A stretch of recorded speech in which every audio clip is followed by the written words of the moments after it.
Take a seed, you plant it, you grow it, you dry it, you roll it, you smoke it, and it goes down smooth. Hey! Spanning the continent to bring you the truth about cannabis and marijuana law reform. I smoke pot and I like it a lot. CannabisRadio.com presents The Russ Belville Show, the voice of the marijuana nation. Hey, this is great, man. Now, here's your host, Radical Russ Belville. Good day, tokers and tokettes and non-toking lovers of liberty. It is Tuesday, September 6, 2016, and it's got to be 420 somewhere in the world. Welcome to the show. So glad to have you back from the Labor Day weekend as we head into fall, and we've got just 63 days away from Marijuana Election Night 2016. Legalization in 5 states, medical marijuana in 4 states, marijuana license bans in 54 cities and counties throughout Oregon, candidates for legislature in Washington and Montana. We've got it all. We'll be covering every bit of it starting at 3 p.m. Pacific, ending at 9 p.m. Pacific. 6 hours of Marijuana Election Night coverage coming to you live on CannabisRadio.com from the Prop 64 election party. And we're getting all that organized as we speak. So it's going to be a great show. We have got coverage of all of the polls as they close, time zone by time zone. We'll have correspondents in all of the states that are voting at the election party. So you'll get to hear the reaction from folks as we get the numbers live on election night. I hope you'll join us. We're going to have all sorts of great guests and co-hosts and interviews. And of course, all of the latest election results in every marijuana election across the United States. That's Tuesday, November 8th. We've been planning for it all this weekend, and it's been a lot of fun putting this together.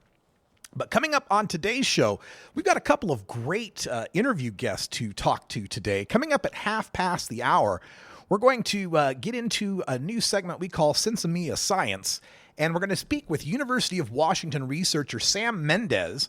His group came out with that research recently on kids and what attracts them to edible products. And the idea here was to find out what we can learn to get kids to avoid accidentally ingesting cannabis edibles. So we'll talk to Professor Mendez coming up at 5:30. At 45 past, we will speak in our activist agenda with Ryan Denham from Arkansas Compassion. We're going to sort out what's going on with the 2 separate medical marijuana initiatives that have been approved for the ballot in Arkansas, and the latest scandalous news of a Normal Legal Committee lifetime member who is suing to get the better of the 2 amendments kicked off the ballot. We'll try to figure all that out toward the end of hour 1. Also in hour 1, we'll have some drug war data mining. New data coming out that are showing that middle-aged parents are more likely to smoke pot than their teen children. Could have predicted this, but we'll take a look inside the data. Also, in our Cannabis Focus, we've got that data that talks about how Americans are less likely to perceive regular cannabis consumption as risky. I'll tell you why that makes perfect sense when we get to that behind the headlines. That comes right after the Cannabis Radio News. In our news headlines today, we've got more on that Arkansas medical marijuana lawsuit. We've got the American Legion endorsing medical marijuana. We've got grant information from the drug czar that was announced today. Nashville is still working on city decriminalization. And we've got another former NFL player who is endorsing medical cannabis use. That's all coming up right after this first break here in the Cannabis Radio News. Then make sure you stay tuned for hour 2.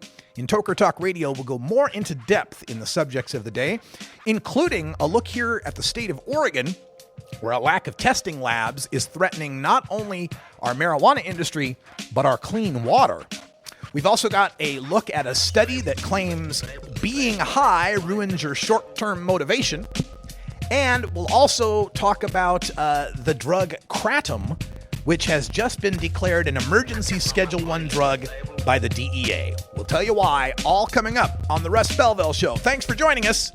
Be right back after we pay some bills.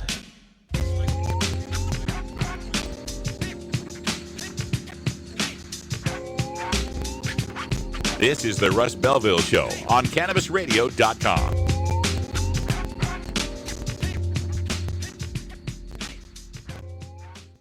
Cannabis use isn't the only thing growing. So are we. Grow with us. CannabisRadio.com. Play as Ted Growing, expelled botany sophomore and the biggest grower in town, only on Weed Firm Replanted. Available on the App Store and Google Play. It's a lot of work being the biggest grower in town. Maintaining a room full of plants while dealing with a slew of eccentric customers? From a hardcore partier to the curious neighbor next door. Is anybody home? Help me expand my bud business by unlocking new strains, customizing my grow room, and completing challenges that you can't get enough of. Grow your empire so big you can see it from space. Low on funds? Don't worry. Weed Firm Replanted is free to download. Download Weed Firm Replanted for free on the App Store and Google Play today. Get growing, Mr. Growing. I'm Radical Russ from the Russ Belville Show. Senator Mark Madsen of Utah. Mark, welcome to the show. Everybody kind of turns a blind eye. They obviously have to go to some other state. Representative Lou Fredericks. We're going to get something on the order of nonviolent possession offenses. State Representative Kathy Tilton. Where does it go from personal use to commercial use? It's the Russ Belville Show, the NPR of POT, weekdays live at 6 Eastern, 3 Pacific, exclusively on CannabisRadio.com. You're not high. You're listening to the Russ Belville Show on CannabisRadio.com. You're going to find really wonderful, well-meaning, well-spoken people, and then people that are just batshit crazy. Okay, maybe you're high, too. The Russ Belville Show is proudly sponsored by the Marijuana Business Association. The MJBA, called by NBC News the Cannabis Chamber of Commerce, is the fastest growing business association in the fastest growing industry in America. I've been working with the MJBA for years, and I personally invite you to join the MJBA. MJBA also publishes the popular MJ Headline News on Facebook and the MJNewsNetwork.com and Marijuana Channel 1 on YouTube. Visit mjba.net for more details.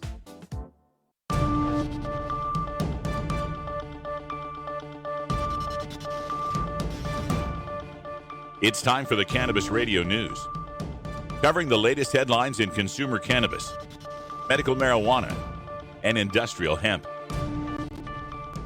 Cannabis Radio News is now available exclusively at CannabisRadio.com. Now your marijuana headlines in 4 minutes and 20 seconds. This is Cannabis Radio News. This is your Cannabis Radio News for Tuesday, September 6, 2016. Little Rock, Arkansas. The Arkansas Supreme Court was asked Friday to disqualify an effort to legalize medical marijuana over potentially invalid signatures, the second challenge filed against a ballot measure to make the drug available to some patients. Attorney Kara Banka of Little Rock questioned the validity of thousands of signatures that were submitted for the proposal allowing patients with certain medical conditions to buy marijuana. The measure is among two medical marijuana proposals on the November ballot. Banka, who didn't immediately return a message late Friday afternoon, claimed more than 15,000 signatures that were submitted for the proposal should be tossed out. Banka identifies herself in the lawsuit as a life member of the National Organization for the Reform of Marijuana Laws, which supports legalizing the drug.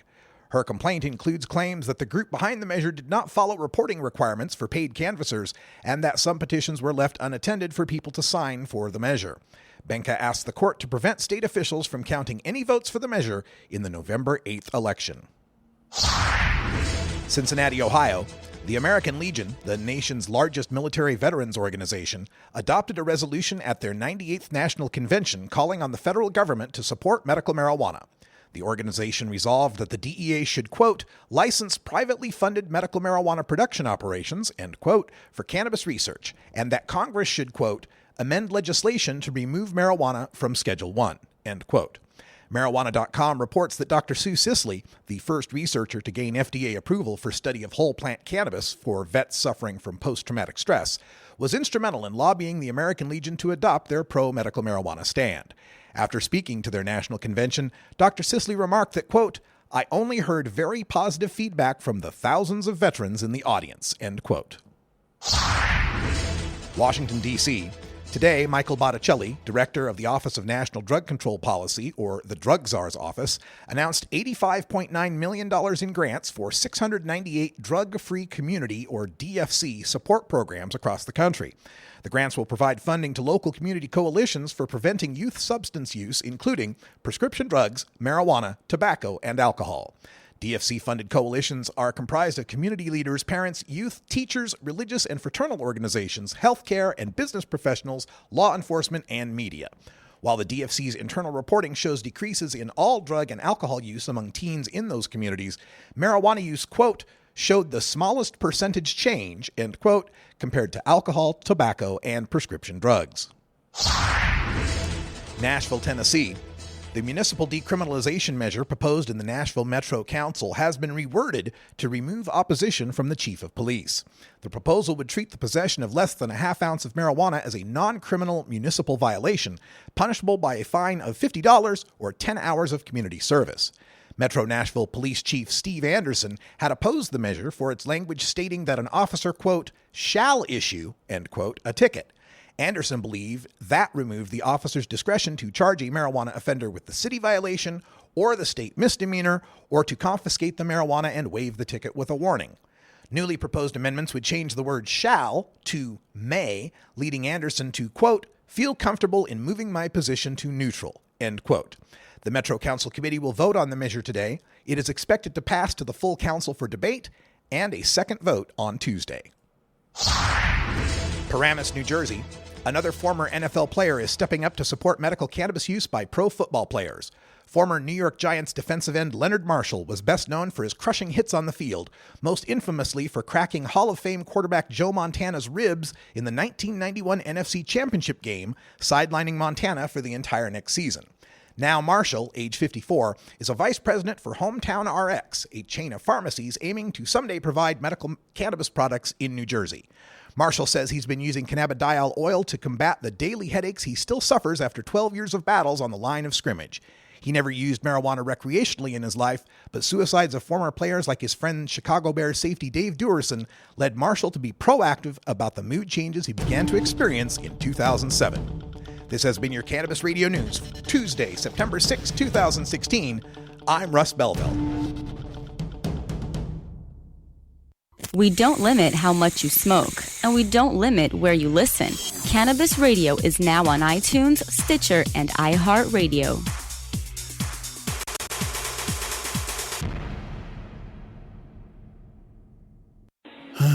Cash? Sorry. I don't carry around cash, and I don't want to use the ATM and pay surcharges. You don't need to carry cash. Haven't you heard about PayQuick? Okay, tell me about PayQuick. It's the safe and easy way to pay. It works just like your debit card to securely pay for your purchase, and it gives you rewards points every time you use it. Nice. PayQuick, the safe and easy way to pay. PayQwick.com.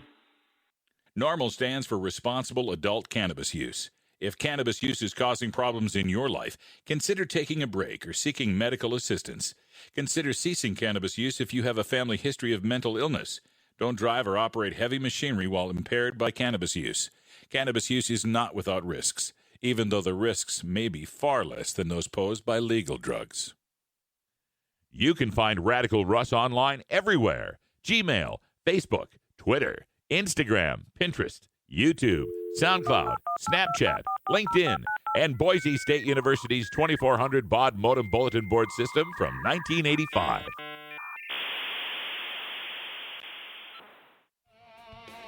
Coming soon to a city near you, Cannabis Finance Boot Camp. Get all your cannabis accounting, legal, and compliance questions answered by their knowledgeable panel of industry experts who want to help your cannabusiness boom. Whether you're a grower, dispensary operator, or a newcomer to the field, your cannabusiness needs Cannabis Finance Boot Camp. For information on upcoming events, visit CannabisFinanceBootCamp.com. The world of cannabis is evolving at a frenetic pace. The Russ Belville Show gets behind the headlines to take a deeper look at breaking news in our Cannabis Focus. Recently, a study from the British medical journal, The Lancet Psychiatry, got a lot of coverage in the media, which boiled the conclusions down to two primary data points. 1, more Americans are using marijuana. 2, fewer Americans think using marijuana is harmful. Of course, the third data point they either ignored or buried is that the number of Americans who have a marijuana use disorder has remained virtually the same. But it's that second data point that has some public policy wonks worried. people just don't think regularly smoking pot is as risky as they used to. As Roger Rothman, a professor emeritus at University of Washington's School of Social Work, told ABC News, quote, "The idea that marijuana is harmless has been too far widely accepted by people. I want to see that pendulum switch back toward accuracy and for us to be more tuned in to what people need to make informed decisions," end quote. Well, let's burn that straw man right off. Nobody is claiming that marijuana use is harmless. I've seen too many newbies pass out from a dab to believe that. But nothing is harmless. You can drink too much water and die. However, Professor Rothman and the others who are lamenting the swing of this pendulum on marijuana perception need to have some perspective here. This pendulum is just swinging back to reality from the reefer madness it's been in for the past 80 years.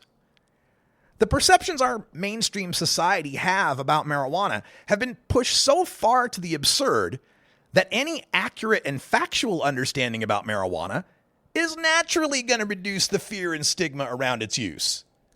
After all, marijuana was the demon reefer, the Mexican loco weed that the greatest generation were told would lead to insanity, criminality, and death. They were warned that, quote, "If the hideous monster Frankenstein came face to face with the monster of marijuana, he would drop dead of fright," end quote. For years, it was the hippie weed or the Schedule I narcotic that the baby boomers were told would make them go sterile or alter their baby's chromosomes. It would make you an amotivated slacker loser with man boobs and lead you straight into the arms of heroin addiction. For many, it was the gateway drug or the wacky tobacco that Generation X were shown would turn our brains into eggs in a frying pan. Our president even told us, quote, "I now have absolute proof that smoking even one marijuana cigarette is equal in brain damage to being on Bikini Island during an H-bomb blast," end quote.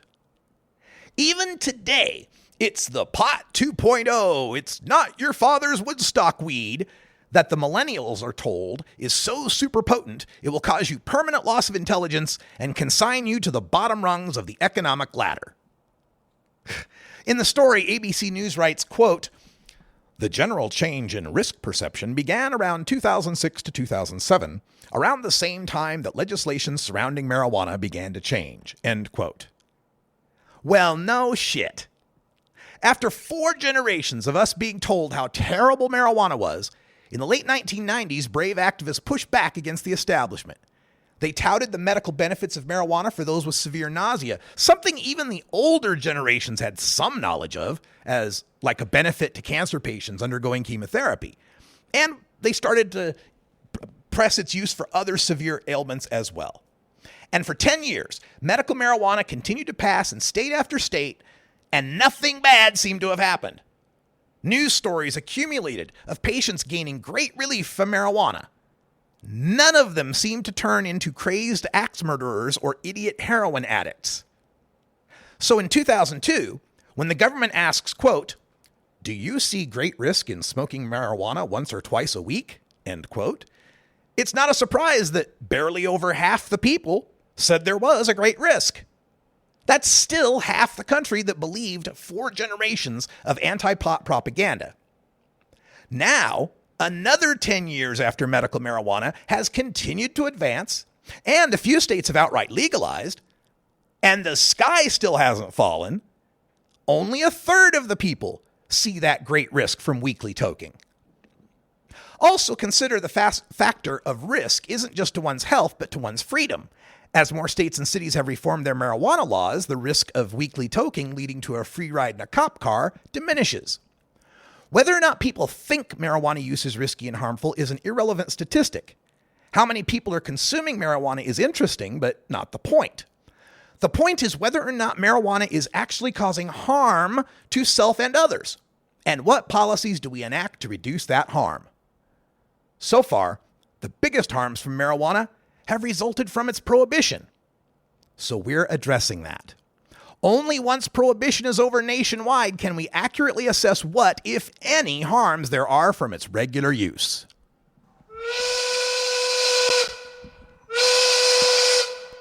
own medicinal marijuana cards. Well, you might not have to much longer. Happy 420 for everybody out there in Las Cruces, New Mexico, and the rest of the Mountain Time Zone. We got to take a break, and when we come back, we'll be back with some drug war data mining, taking a look at middle-aged parents and their pot-smoking kids. Or is it vice versa?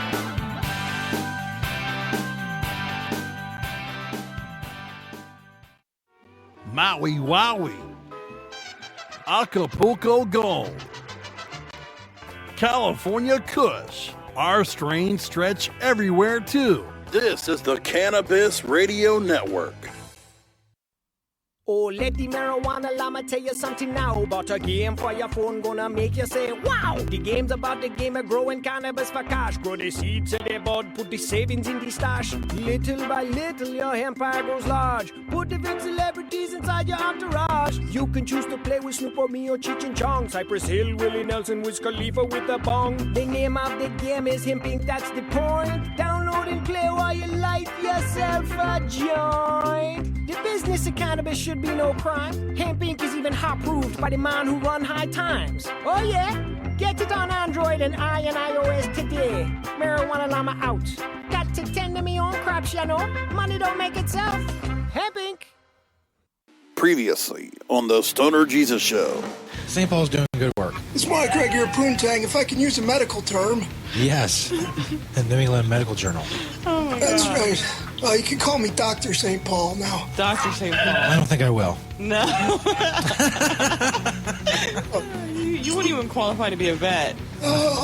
I'm a special kind of vet. I'll make him less lonely. The Stoner Jesus Show. Live Mondays, Wednesdays, and Fridays at 8 p.m. Eastern, 5 p.m. Pacific. Or find the Stoner Jesus Show podcast on demand at CannabisRadio.com and StonerJesus.net. Peace, bitches. You're not high. You're listening to the Russ Belville Show on CannabisRadio.com. The Supreme Court is wrong on the Second Amendment. Okay. Maybe you're high, too.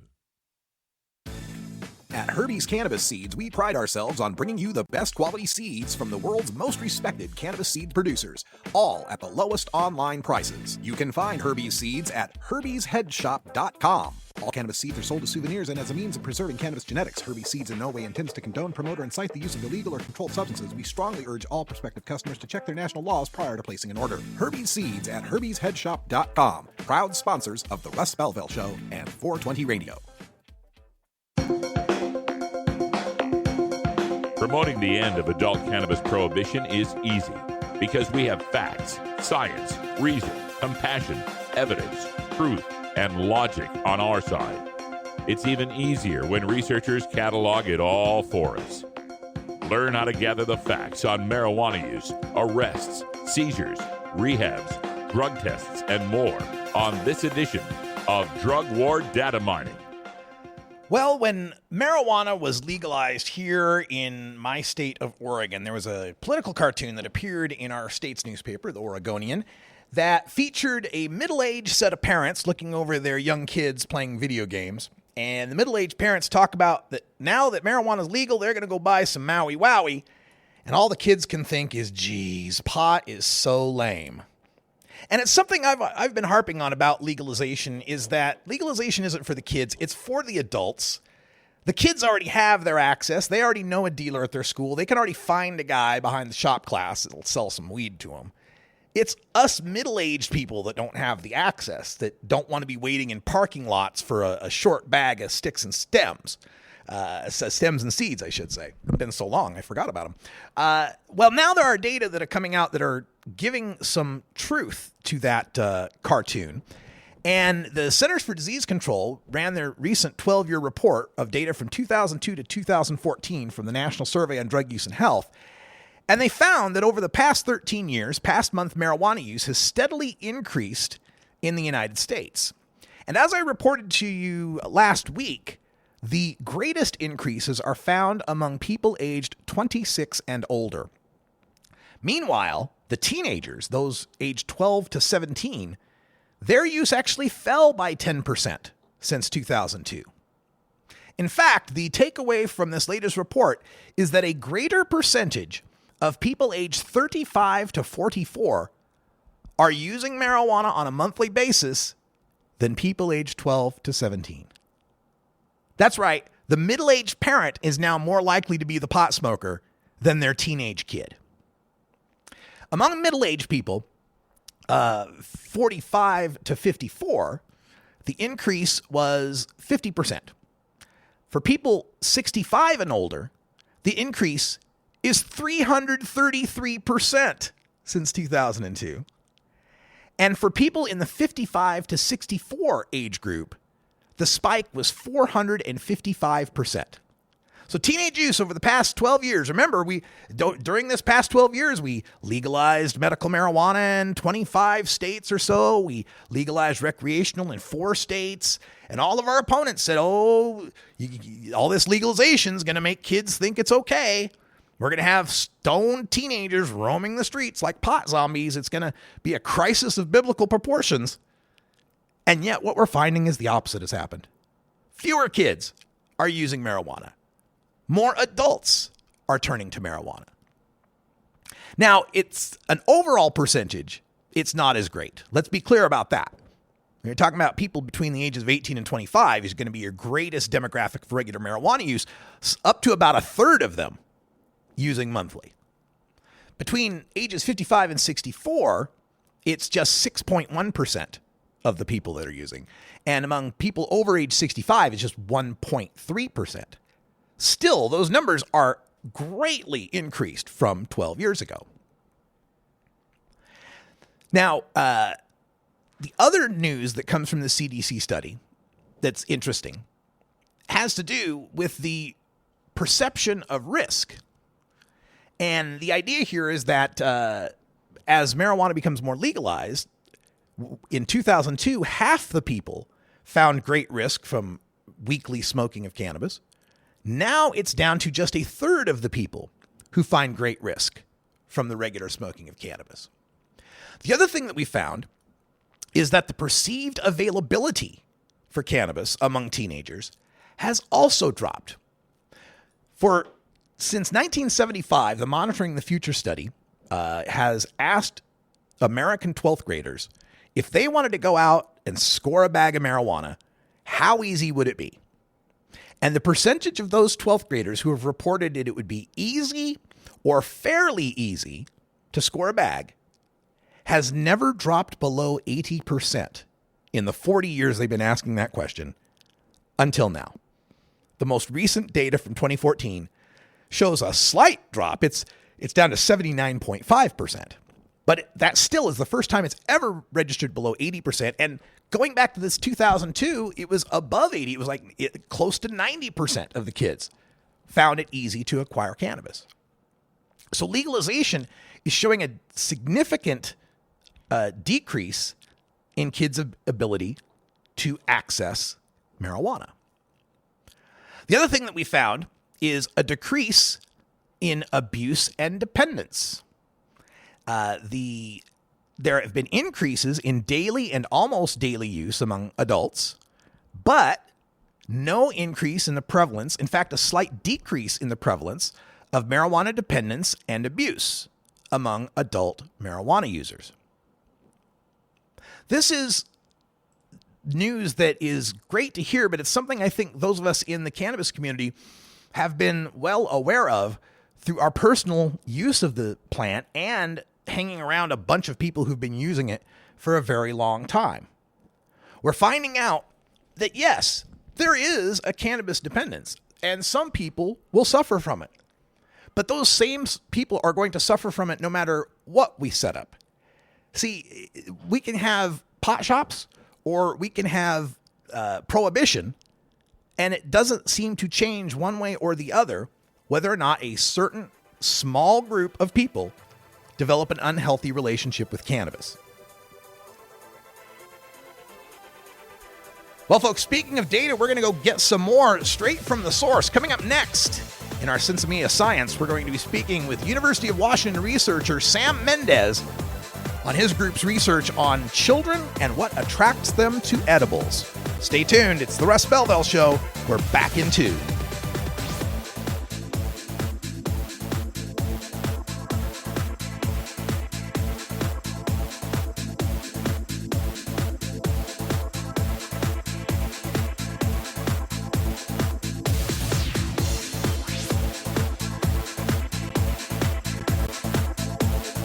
This is the Russ Belville Show on CannabisRadio.com.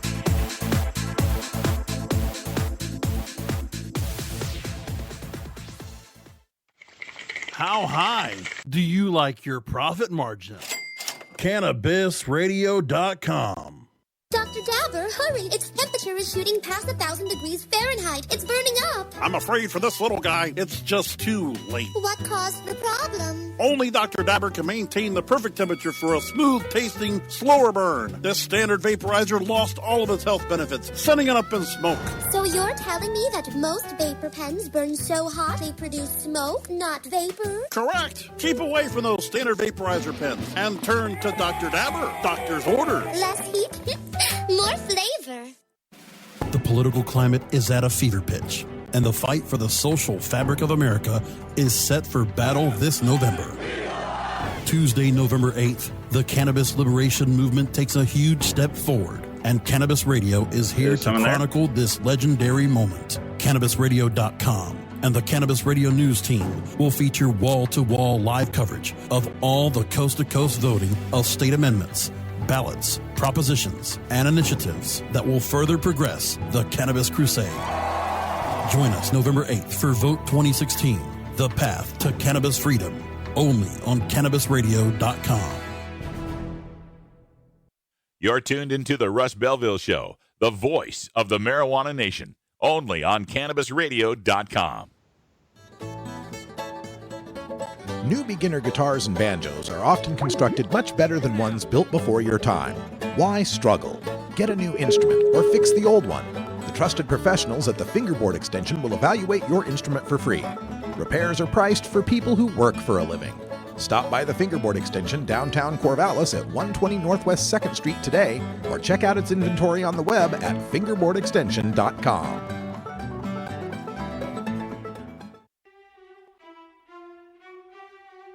Despite marijuana's federal Schedule I status, academics continue to discover the truth, counter the propaganda, and unlock more benefits within humanity's most beneficial plant. Join us now as we speak with the pioneering researchers in cannabis in this edition of Sinsemilla Science. Welcome back, everyone. 32 after the hour, and joining us via Skype, we've got Sam Mendez. He's a researcher at the University of Washington. Sam, welcome to the show. Sam, can you hear me okay? Yeah, it's sort of in and out. I can just hear you now, so let's see if this connection works. Okay, fantastic. Glad we've got you on the line. I was attracted to your work that came out is a couple of weeks ago now, where you were looking at the factors that involve a child's decision to eat or not eat something. Can you give us a little background on this research and what prompted you to undertake it? Sure. Yeah. Well, the Cannabis Law and Policy Project here at the University of Washington School of Law, we're essentially a nascent think tank that's dedicated to researching policy and legal and other issues relating to cannabis. So the Liquor and Cannabis Board here in Washington State, the WSLCB, had contracted with us to produce 2 reports for them. This is the second of those 2, and we were tasked with sort of advising their policies on edibles with respect to concern of keeping them away from children.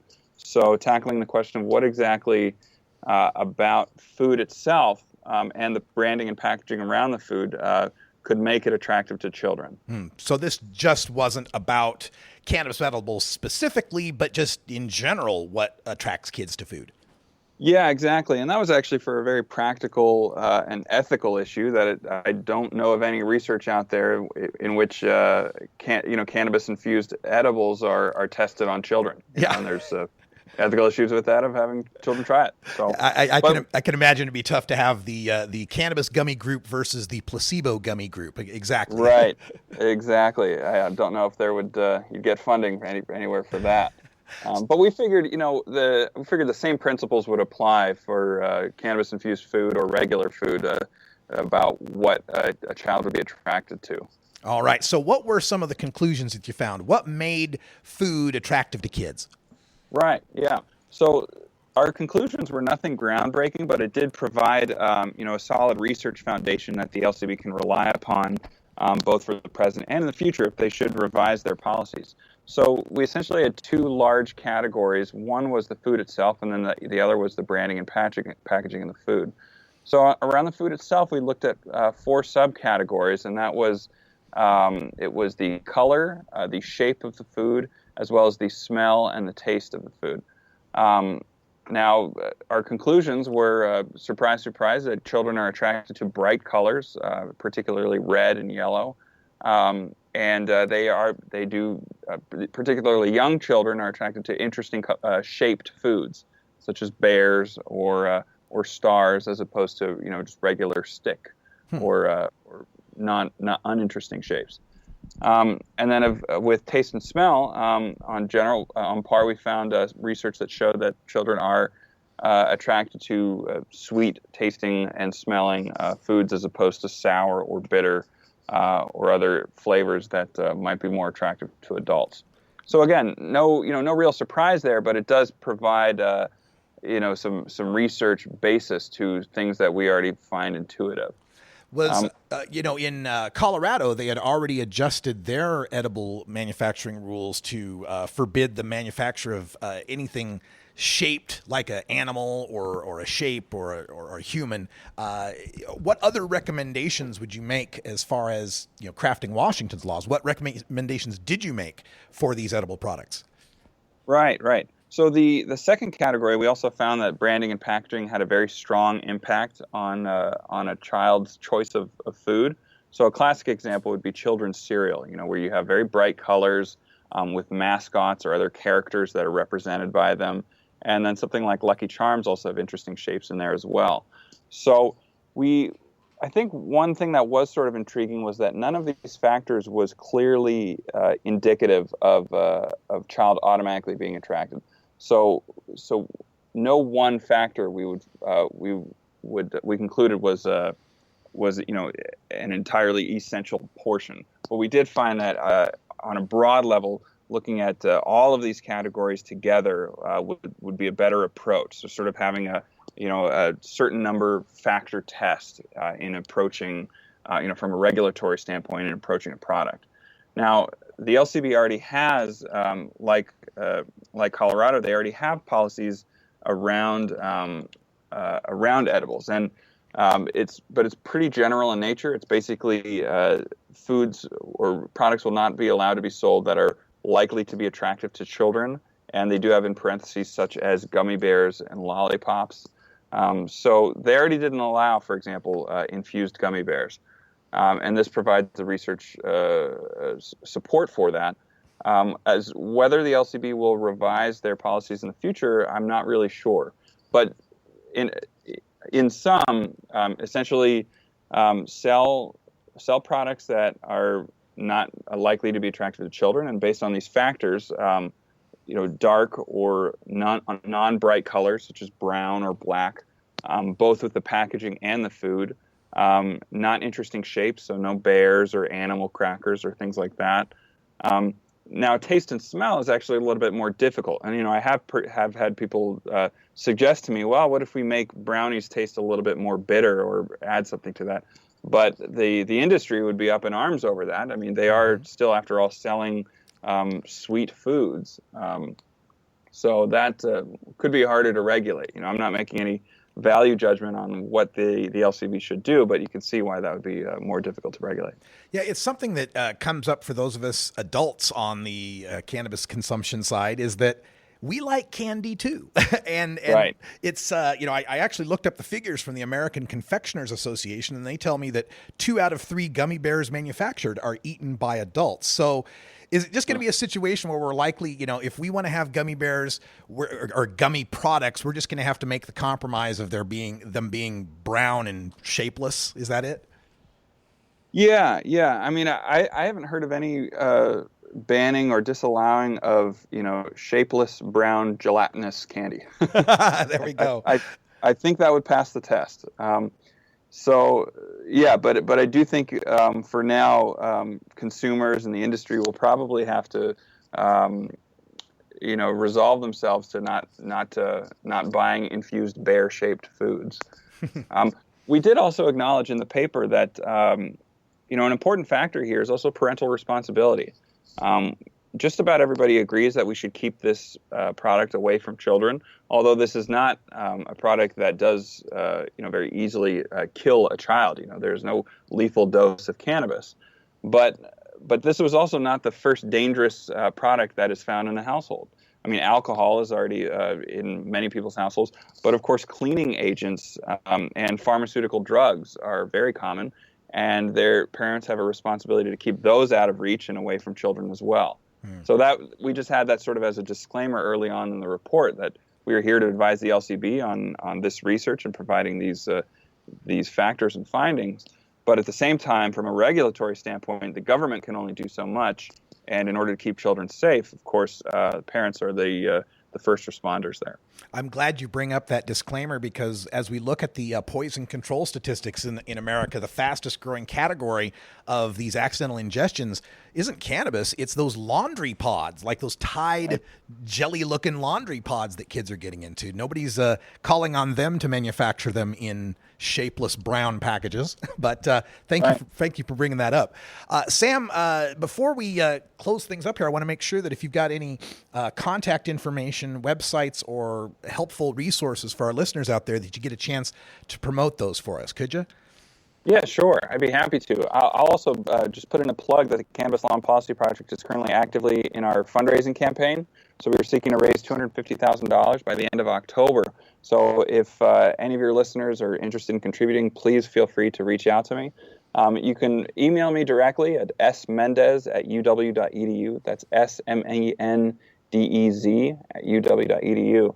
We also have a web page that links to our times we're quoted in the media, as well as our reports and our blog as well that we regularly update. The URL is a little bit long, but it's law.washington.edu/programs/cannabis. Fantastic. You can also just Google us and you'll find us as well. Fantastic. And just pause and rewind if you need to get that address again. I know it was a long one. Now, Sam, before I let you go, you mentioned this was the second report your group has put out for WSLCB. Can you give us a brief understanding of what your first report was? Sure. Yeah. The first report had to do with estimating canopy space for the medical marijuana market. So this was all within the frame of, in Washington State, merging their medical unregulated system with cannabis and the heavily regulated and taxed recreational marijuana system. We, for a few years, had been existing within these two spaces, and it was problematic for the LCB to have this because the unregulated market was sort of undermining the regulated recreational market. So they sought to merge that. It was very controversial. There was, people on both sides arguing about how to do it right. But all that, be that as it may, they tasked us with estimating as these two markets merge, and the end date for that would be July 1st, 2016, would there be enough cannabis sold in stores to satisfy patients? And we concluded that between 1.7 to 2 million square feet of canopy space would satisfy that market. It was intended to be sort of a broad snapshot of estimating just by raw weight how much cannabis would be used by patients across the state. There were other questions out there that was just beyond the scope of the report, such as patient access to these stores, or are they getting their specific strain or product or potency that they're used to. And we just didn't address those as we had a specific task that we had to complete. As someone who is a regular researcher on various topics, is there anything about researching cannabis that is odd or different than other topics? Sure. Well, the two things that come to mind is the federal illegality and that we are very much in a brave new world here. I couldn't imagine anybody would have predicted this 20 years ago. And even 10 years ago was, you've seen an incredibly fast shift here across the country. There's still, it's still very much developing, but you can expect this brave new world to be happening for many years to come. There's a good chance that California could legalize this year by their ballot. And that would just be a huge sea change. It'd be a very large domino to fall. They're the 7th largest economy in the world, easily larger than all the 4 currently legal states combined. So I think it's a fascinating area to study, and I love my job. So I love that it's very quickly developing. And then, of course, this is still so cutting edge that it's still illegal at the federal level. So there's a lot of stigma around it, both in society at large, but also within the legal community in particular. So it's very interesting and very exciting for a number of reasons. Sam Mendez from the University of Washington, I want to thank you for joining us here in our Sensomia Science segment, and good luck with your future research. Not a problem. Thanks so much for your time. Really appreciate it, Russ. All right, folks, stay tuned. When we come back, we've got another great interview guest coming up. Ryan Denham from Arkansas Compassion discussing the 2 competing medical marijuana amendments. This is the Russ Belville Show on CannabisRadio.com.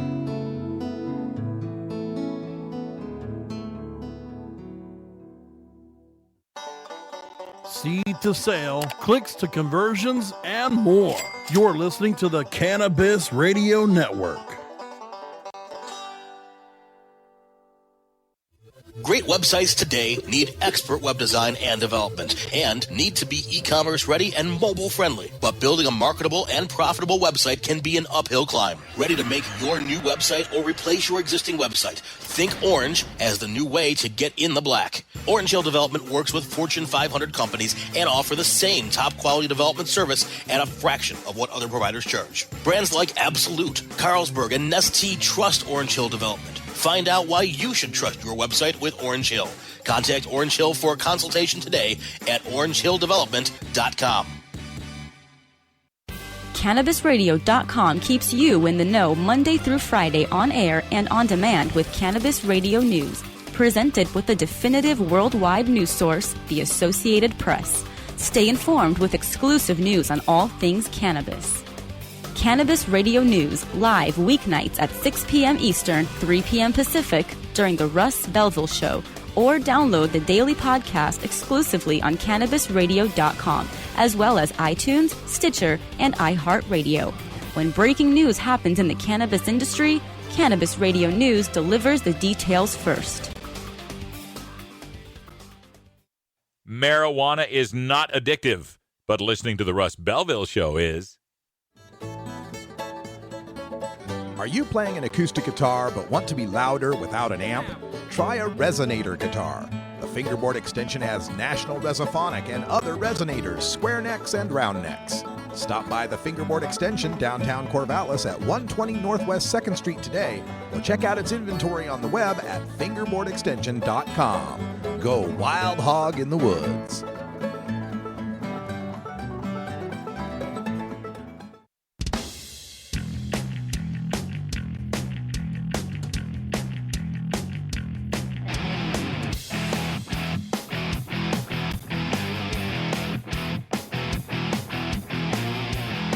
Activism begins with ACT.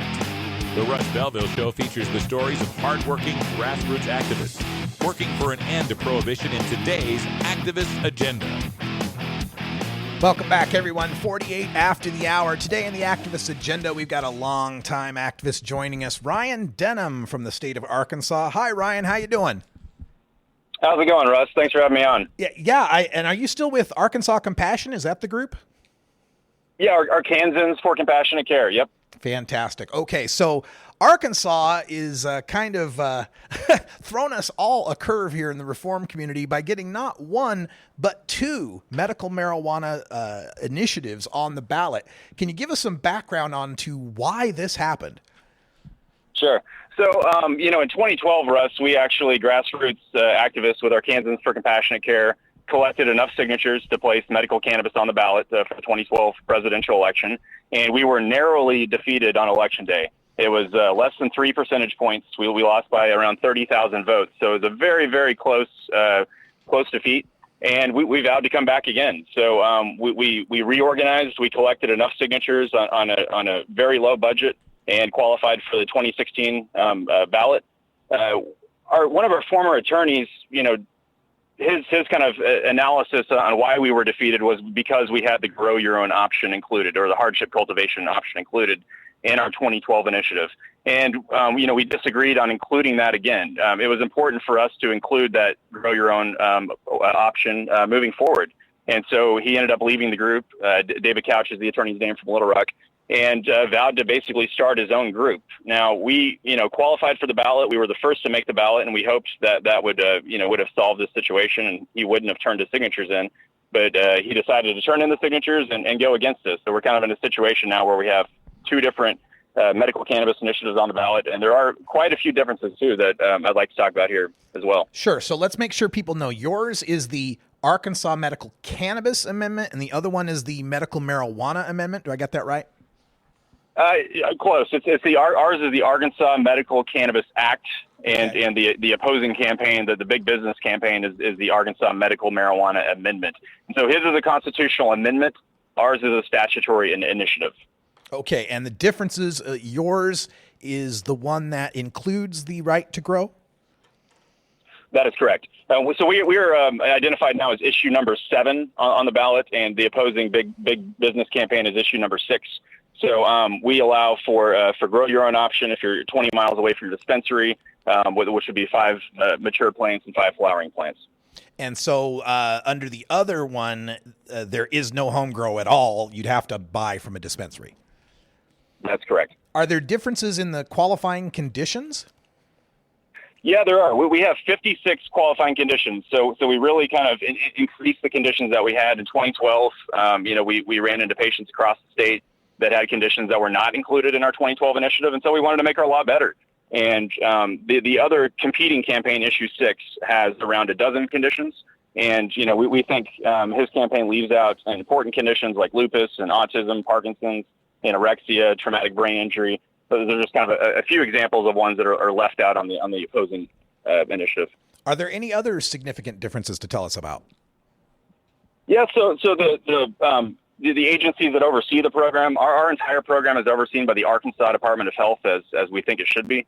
The issue 6, the competing campaign, it's also partially overseen by the Arkansas Department of Health. But then there's a new legislative body, and the members of this legislatively appointed commission that the governor would have an input on, and the governor is, of course, the former DEA administrator for the entire United States of America, Asa Hutchinson. So he has a say on who gets to sit on this marijuana commission that gets to decide who gets the dispensary licenses and the wholesale licenses.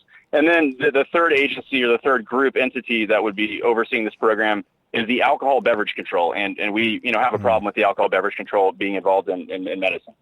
So it sounds to me from a cannabis patient's perspective, this Cannabis Act, the issue 7, is the act that would be preferable. Would you agree? Well, absolutely.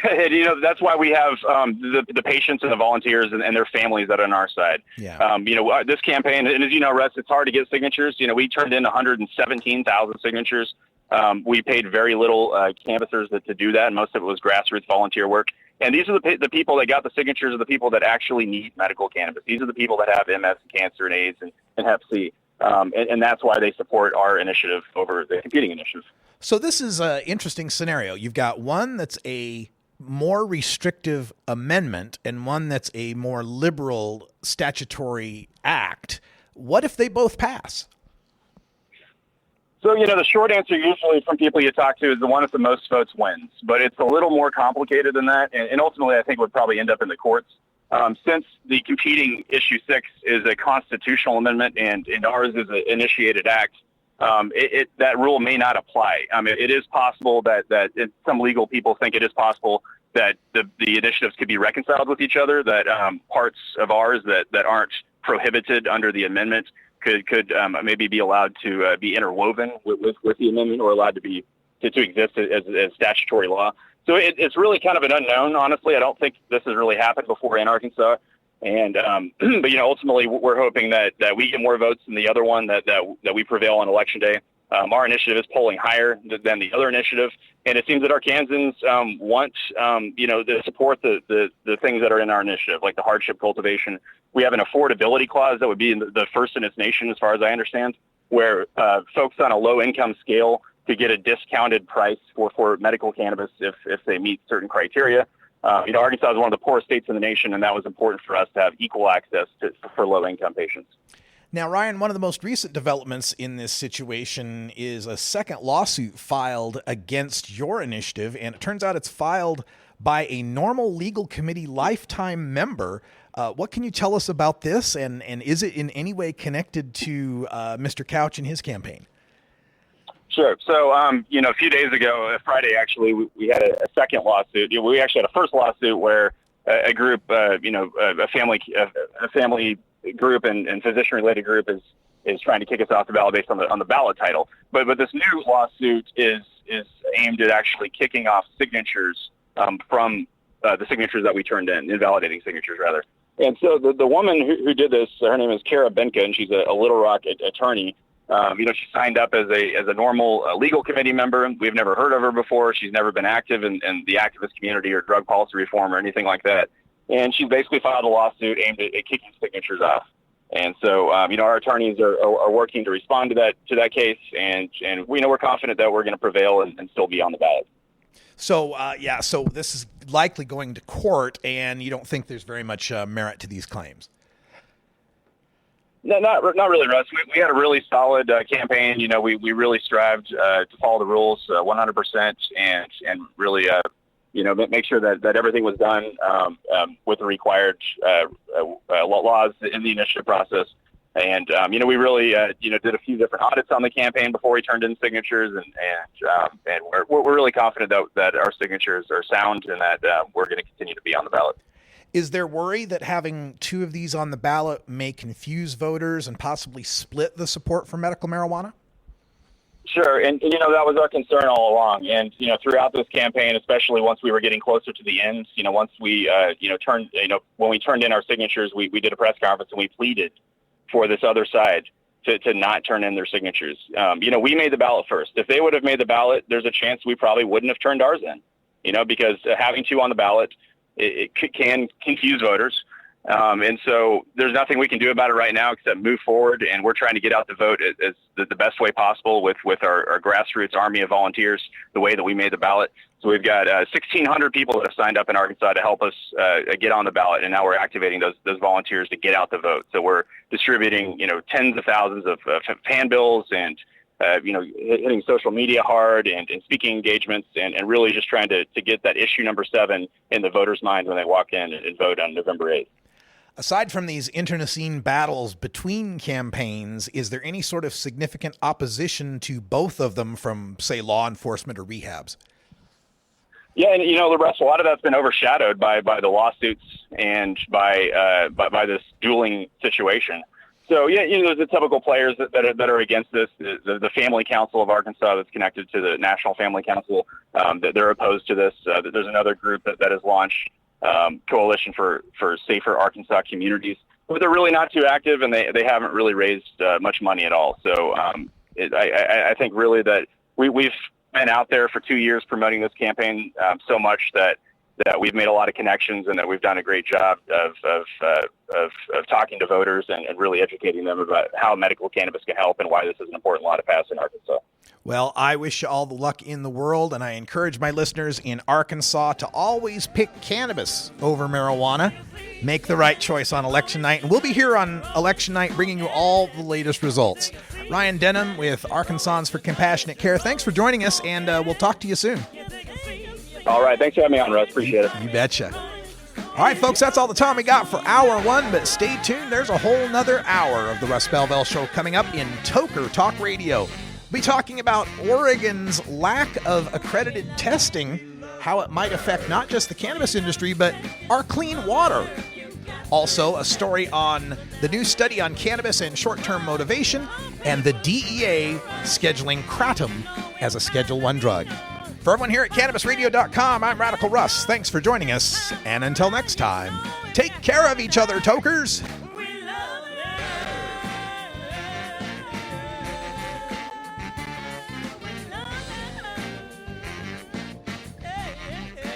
This is the Russ Belville Show.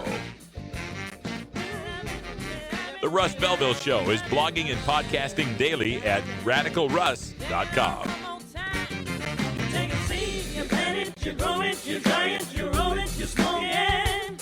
You take a seed, you plant it,